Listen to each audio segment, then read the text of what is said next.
Praise the lord. మన ప్రభువైన యేసుక్రీస్తు నామంలో అనుదిన దైవ కృపా కార్యక్రమం ద్వారా ఈ దినం దేవుని మాటలు వింటున్న దేవుని బిడ్డలైన మీ అందరికీ హృదయపూర్వక ధన్యవాదాలు తెలియపరుస్తూ ఉన్నాం. నిశ్చయంగా ఈ మాటలు వింటున్న మిమ్మల్ని నా దేవుడు దీవించునుగాక. ఆమేన్. పరమగీతాల గ్రంథం 5వ అధ్యాయం 10వ వాక్యంలో, నా ప్రియుడు ధవళవర్ణుడు రత్నవర్ణుడు 10,000 మంది పురుషులలో అతన్ని గుర్తింపవచ్చును అని వ్రాయబడి ఉంది. ఈ వాక్య భాగంలో రత్నవర్ణుడు అనే మాటను మనం గమనిస్తే, రత్నవర్ణుడు అనే మాటకు అర్థం ఎర్రనివాడు అని. ఆయన మన పాపముల నిమిత్తమై సిలువలో మేకులతో కొట్టబడి బలియాగంగా మన కొరకు మార్చబడి ప్రశస్తమైన పరిశుద్ధమైన ఆయన రక్తాన్ని మన కొరకు చిందించాడు. మన ఆలోచనల ద్వారా, మన ఊహల ద్వారా, మన తలంపుల ద్వారా మన శిరస్సుతో చేసిన పాపాల నిమిత్తమై ఆయన శిరస్సుపై ముళ్ళ కిరీటం పెట్టబడింది. మన చేతులతో చేసిన పాపముల ద్వారా ఆయన చేతులకు మేకులు కొట్టబడ్డాయి. మన పాదములతో చేసిన పాపాల నిమిత్తమై ఆయన పాదములకు మేకులు కొట్టబడ్డాయి. ఆయన శరీరము వీపు చాళ్లగా దున్నబడింది. ప్రియ దేవుని బిడ్డలారా, ఆయన మన కొరకు ఎంత త్యాగం చేశాడో చూడండి. ఆయన ఎర్రని రక్తాన్ని మన కొరకు చిందించాడు గనుకే ఆయన రత్నవర్ణుడుగా మార్చబడ్డాడు. మన పాపముల కొరకు బలియాగంగా మార్చబడి ఆయన పరిశుద్ధమైన రక్తాన్ని మన కొరకు చిందించాడు. ఆయన నిజమైన రక్షకుడు, మన విమోచకుడు. ఇదే ఆయనలో ఉన్న గొప్ప విశేషం. Praise the lord.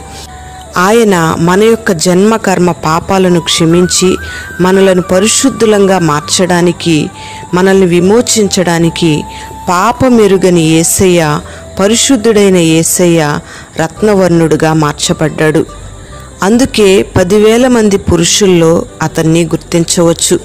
ఒక జనసమూహంలో అందరిలో ఎత్తుగా ఉన్న వ్యక్తిని మనం ఎలా సులువుగా గుర్తించగలుగుతామో, అలాగే యేసయ్య మన కొరకు చేసిన త్యాగాన్ని బట్టి మనము కూడా ఆయన్ని గుర్తించగలుగుతాం. Praise the Lord.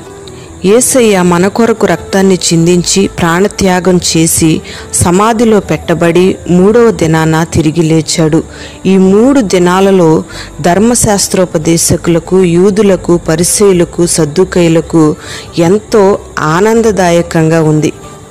యేసయ్య సమాధిలో ఉంచబడిన ఈ 3 దినాలు కూడా దయ్యాలు కూడా ఎంతో సంబరాన్ని జరుపుకుంటూ వచ్చాయి. యేసయ్య 3వ దినాన తెల్లవారుతూ ఉండగానే తిరిగి లేచాడు. Praise the Lord. ఆయన చెప్పినట్టుగానే 3వ దినాన తిరిగి లేచిన వెంటనే సాతాను ముఖం చిన్నబోయింది. ప్రియ దేవుని బిడ్డలారా, ఎంతో మంది ఈ లోకంలో మహానుభావులు ఉన్నారు. వాళ్ళందరినీ కూడా మనం గమనిస్తే మరణం వారిని మృంగివేస్తూ వచ్చింది. కానీ మన యేసయ్య మాత్రం మరణాన్ని మృంగివేశాడు. Praise the lord. 10,000 మంది పురుషులలో ఆయన్ని ఎలా గుర్తించగలమో ఆయన తెరవబడిన ఖాళీ సమాధే సాక్ష్యమిస్తూ ఉంది. ప్రపంచంలో అనేక మంది సమాధులను పాలరాళ్లతో, రత్నాలతో, ముత్యాలతో కడుతూ ఉన్నారు. వాటిని ఎంతగానో పూజిస్తూ ఉన్నారు. కానీ ఆ సమాధులు కుళ్ళి కంపు కొడుతూ వారి యొక్క శల్యములతో నింపబడుతూ ఉంటుంది. కానీ మన యేసయ్య సమాధి తెరవబడిన సమాధి, అది ఖాళీగా ఉంటుంది. అందులో ఆయన దేహం కానీ ఆయన శల్యాలు కానీ ఏమీ ఉండవు. ఆయన అక్కడ లేడు, ఆయన లేచి ఉన్నాడు. Praise the Lord. అందుకే ఆయన్ని 10,000 మంది పురుషులలో గుర్తించవచ్చు. 10,000 మందిలోనే కాదు కానీ 10,000 కోట్ల మందిలో కూడా ఆయన్ని గుర్తించవచ్చు. ఆయన నేటి వరకు కూడా మన కొరకు రక్తాన్ని చిందించిన రత్నవర్ణుడుగానే సజీవంగా ఉన్నాడు. మరి ఆయన చేసిన త్యాగాన్ని బట్టి, ఆయన కార్చిన రక్తాన్ని బట్టి మనము కూడా ఈ దినాన సాక్షులంగా నిలబడాలి. అట్టి కృపను దేవుడు మనకు అనుగ్రహించునుగాక. పరిశుద్ధుడైన తండ్రి, ప్రేమ కలిగిన దేవానికి స్తోత్రం చెల్లిస్తూ ఉన్నాం. ఈ మాటలు విన్నని బిడ్డల్ని మీరు దీవించండి. మీరు రత్నవర్ణునిగా మీరు మాకు సమీపంగా ఉన్నారు. మా కొరకు నీ పరిశుద్ధమైన రక్తాన్ని సిలువలో కార్చారు. మా కొరకు ప్రాణత్యాగం చేశారు. మా కొరకు మరణమై 3వ దినాన తిరిగి లేచారు. 10,000 మందిలో నిన్ను గుర్తించుటకు సమర్థుడవని మీరు సూటిగా మాకు తెలియపరిచారు. గొప్ప దేవుడవు, శక్తి కలిగిన దేవుడవు, మాకు చాలిన దేవుడవు. ప్రభువా, నీ రాకడ కొరకు మేము సిద్ధపడడానికి మీరు కృపను అనుగ్రహించండి. నిన్ను ఎదుర్కొనే కృపను ప్రతి ఒక్కరికి మీరు దయచేయండి. మృత్యుంజయుడైన దేవునిగా, రత్నవర్ణుడిగా మీరు మాకు సమీపంగా ఉన్నందుకై నీకు స్తోత్రం.